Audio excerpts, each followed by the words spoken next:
Hello and welcome to our information presentation defining the difference between social communication needs versus speech and language difficulties.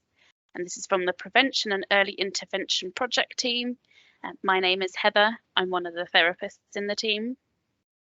Hi there, my name is Michelle, and I am also one of the therapists in the team.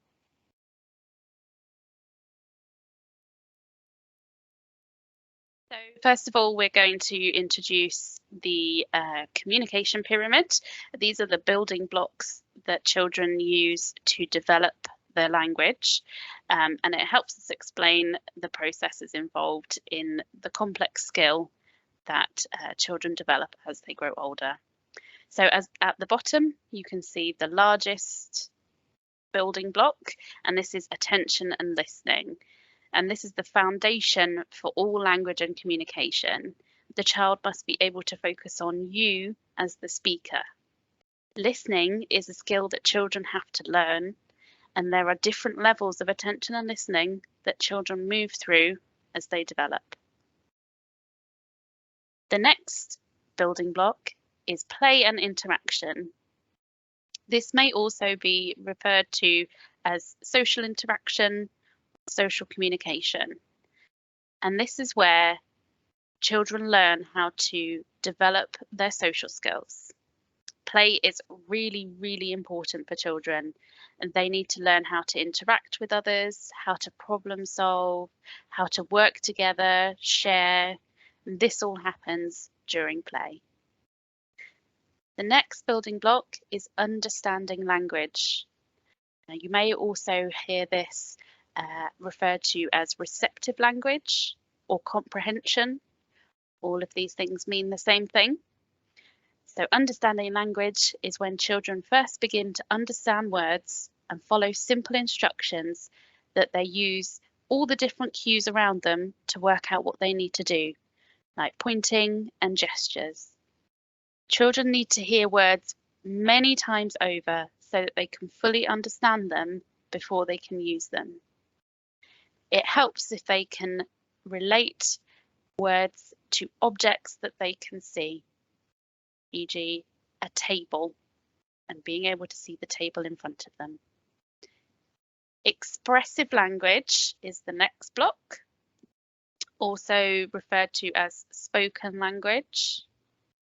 And this is where words and phrases that the children uses are talked about. So everyday objects and favourite toys are the words that children are most motivated to use. So you might hear them saying outside, or ball, or spoon.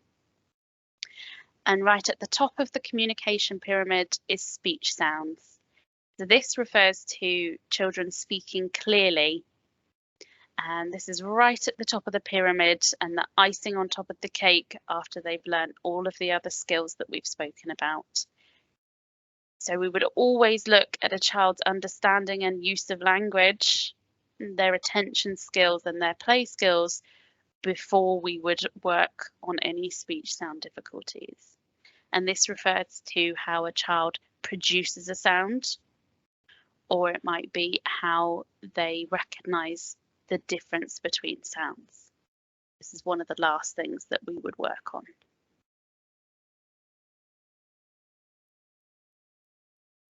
What are social communication needs? So a child with social communication or social interaction needs may have problems interacting and playing with others. They tend to have poor social skills and they aren't really interested in communicating with others. They really struggle understanding those non-verbal rules of communication and have difficulties using their language in many different ways to question, to clarify, or to describe. A child with social communication needs may have a diagnosis of autism. These difficulties are more permanent and will remain with the person throughout their adult and childhood life.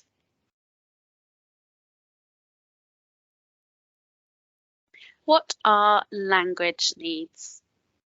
A child with language needs may have problems understanding language, for example, understanding what people say or following instructions in the classroom. And they may have problems using language, like forming sentences or using a range of different words. Some language difficulties are short-term and can be helped through early support.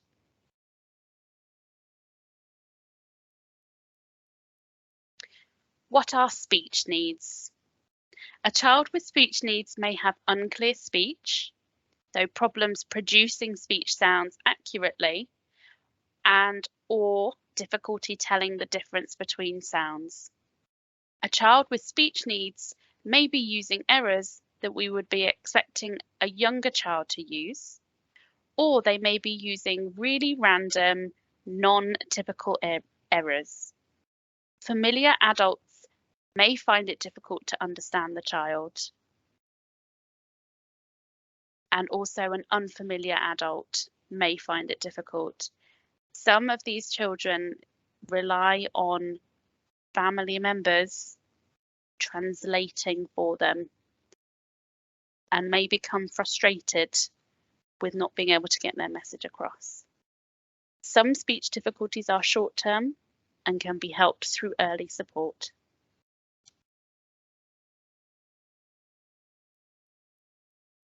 Here we have some examples of what a child with each need might look like.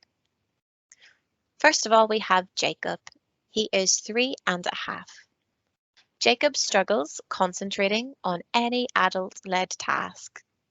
He has problems sharing toys, and he prefers to play by himself. He's not interested in playing with the other children. He sometimes uses single words, but this is just for when he wants something or needs something. He doesn't use much eye contact and doesn't play with toys in ways that you would expect. For example, he prefers repetitively pouring water from one container to the other at the water station. Jacob has social communication or social interaction difficulties. Next, we have Lucy. Lucy is 3 years old. She's only using single words in nursery, and she's not using any action words like running, sleeping, jumping, sitting. And Lucy is not joining words together. Lucy uses a lot of gestures to help get her message across, like pointing. Lucy is a very quiet child in the classroom, and she is compliant. She's really keen to play with and interact with the other children. Lucy has language difficulties. And finally, we have Sahil. He is 4 years old. Sahil can make short sentences, but he struggles with some speech sounds. Only his mum understands what he says, and he relies on his mum to translate for him. He can become really upset and frustrated when other people can't understand what he says. Sahil has speech difficulties.